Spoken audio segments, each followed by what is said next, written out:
भाई ମୁଁ ଶୁଣିଛି ଯୋଉ ପ୍ରେମୀ ଯୁଗଳ ମାନେ ଜଗା ପାଖକୁ ଆସନ୍ତି ଭବିଷ୍ୟତକୁ ସେମାନେ ଅଲଗା ହେଇଯାଆନ୍ତି।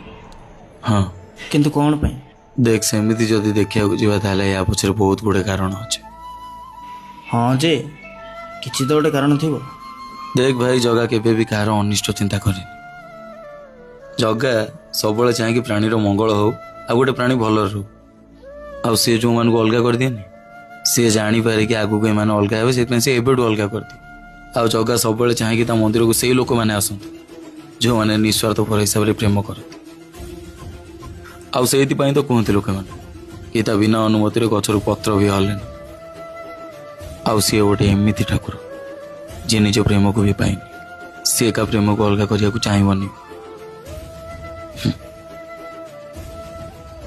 ଚାଲ ଯା।